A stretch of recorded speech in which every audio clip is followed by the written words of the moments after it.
It's one thing to watch a review when a product first comes out, but when you spend some time with it, you find out a lot more about it. And that's why today I'm going to walk you through what is my experience 6 months or later with a ton of smart home products. Now, some of these I've had for longer than 6 months, but it's that experience and the big points that have come to the forefront that I'm going to share with you today. And the first one I want to talk to you about is the new Nest Mini, and this was the upgrade from the Google Home Mini. Now, what has happened with that device for me is that it's become more reliable than the Google Home Mini. It sounds good enough that I play music through it, and a couple of upgrades, including the stereo speaker experience, have made it much more useful, not just for playing music, but I've ended up using that as a white noise machine even for myself, because it creates this really well-rounded sound experience in the middle of the evening.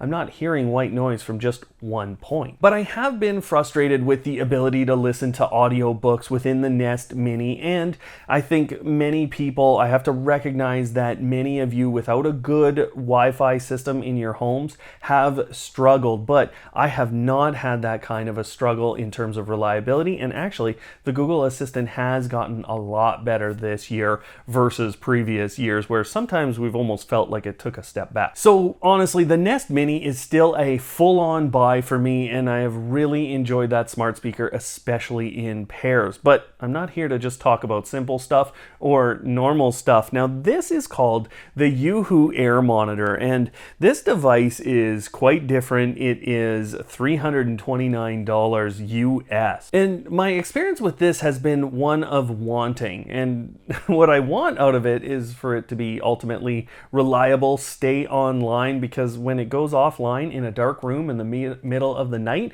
it starts flashing green very aggressively. I hate that. And I've also had to reset this device a couple of times. Now, on the flip side, the air quality features, or the air quality monitoring, is fantastic. It seems to be very accurate, and I've done a ton of tests over the years with this, and I found a ton of situations, but it's never really improved its integrations. Yes, it has if this then that, but that's not as big a deal as it used to be when I first reviewed this.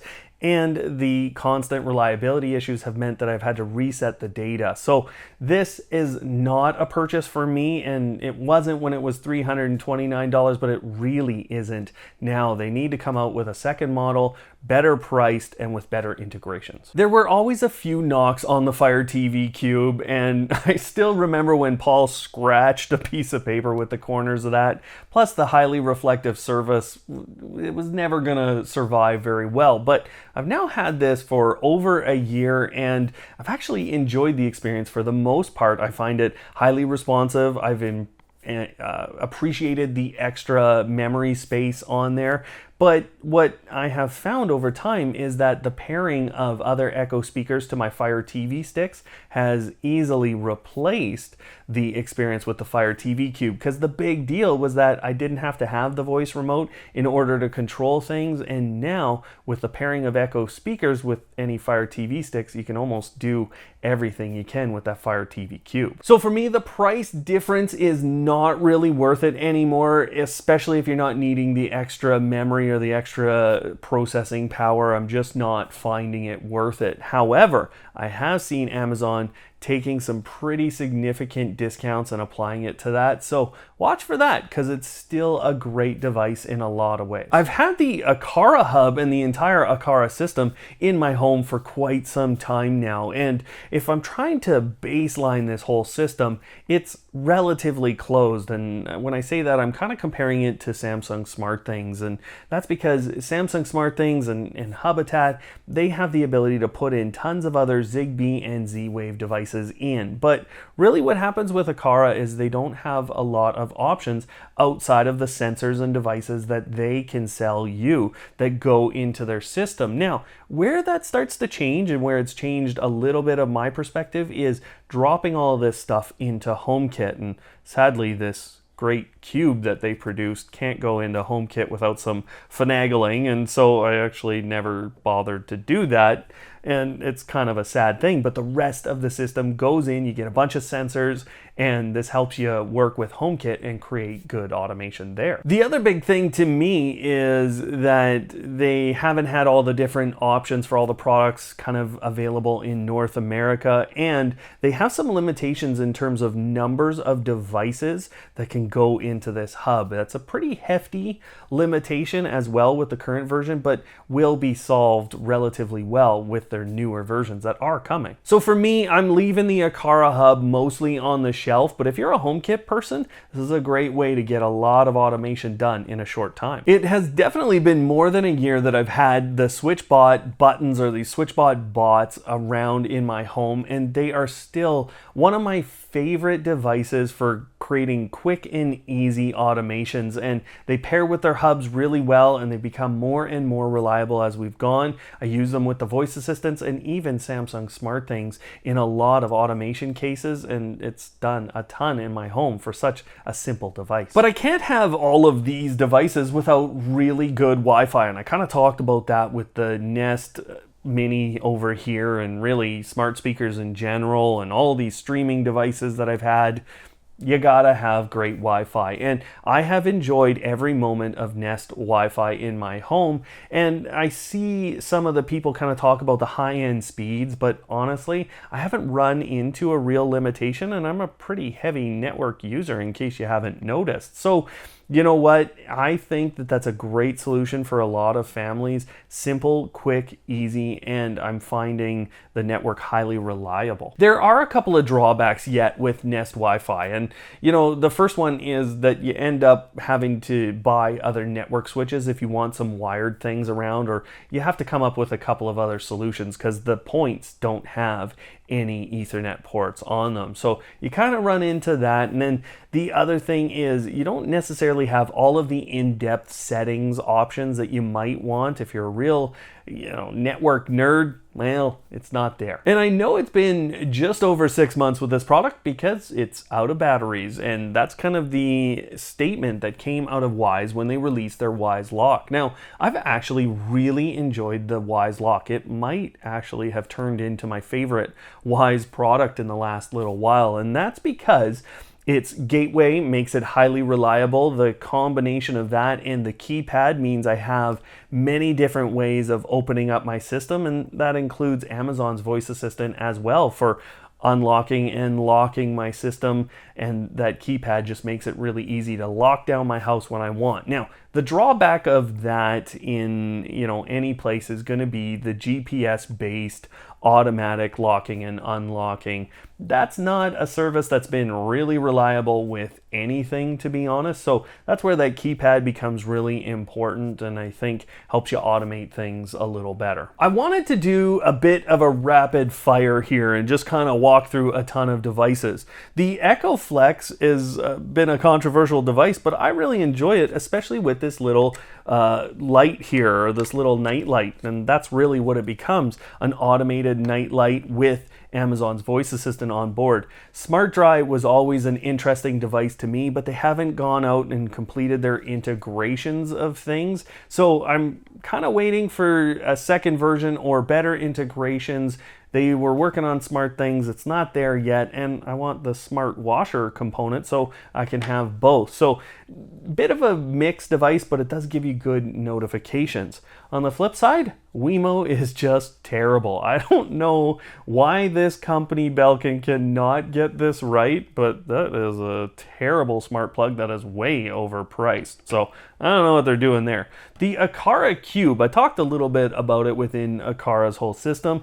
Great little device, lots of fun, 6 different control methods, and I can't remember one. The SwitchBot meter pairs in with the whole SwitchBot system. That's a lot of fun. I like that I get visually the temperature and the humidity, and I like that I can test these things all over my home. It's also magnetic, so it sticks on a lot of different surfaces, and I can even give my kid an idea of the temperature. Now, what's great is they can go into SmartThings as well, act as those kinds of sensors, and I've really enjoyed pairing that with the humidifier, which is another great device that I just don't think gets enough talking to within the marketplace, and SwitchBot continues to do this with their devices. Moving on to a couple things from Wyze, it's one thing to take a smart bulb and use an application to turn it on and off. I find that more painful than a light switch in a lot of cases, and I can use voice assistants with the Wyze bulbs, but I've lost a big component with the Wyze Sense.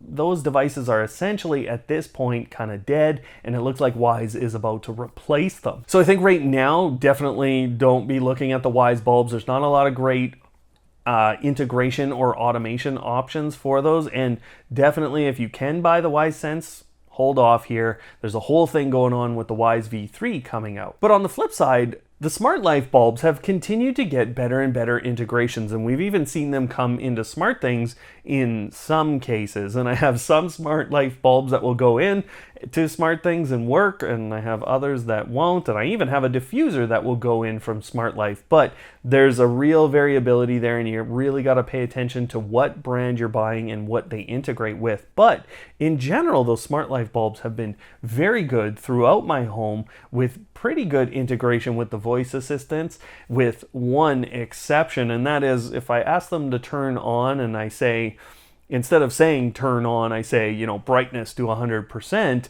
they go on and then go right off. And if I do the same thing and say change them to blue, they turn on blue for a second and turn off. So you have to turn them on and then do your command for what you want for a color thing. I have owned the Fire tablets for a long time actually, and I had one here in my kitchen that I'm using with action tiles. I love that interface for controlling my smart home with SmartThings, and I'll probably try Sharp Tools and a couple other systems on there as we go. And what I'll say is that when I got the Fire Kids tablet, and a brand new one, I realized that Amazon had kind of upped the ante here with some of their hardware behind it. But in general, what I'll say is they're underpowered versus other tablets that are a little more expensive. So that's kind of what you're getting, is an underpowered tablet for a really great price with decent operating software on it. But if you're an automator like me, there's a lot of extra options, and the kids love those Fire Kids tablets, and I love the fact that the content is curated. And believe it or not, I actually get a ton of headphones and earbuds offered to me, and these are my favorites still.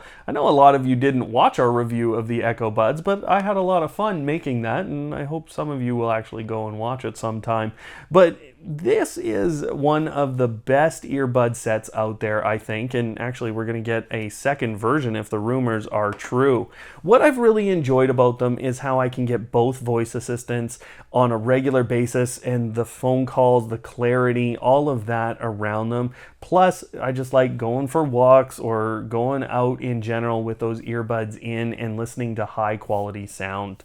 Plus, the noise reduction allows me to tune out the rest of the world, which I do like doing. And I should probably talk about cameras since I show them so often and we talk about them so often on the channel. And the Blink Mini is sitting here, and let's be honest, it's not a really high quality visual that you're getting out of that camera. I like some of the options that I have with it for local storage, but that's an additional cost. And I also like the fact that I get some cloud recordings for a while. But anyways, if you're hoping to get really great integration with Amazon and you're hoping for really great video quality, that's not the camera for you, and that's kind of the thing with the whole Blink system as far as I can tell.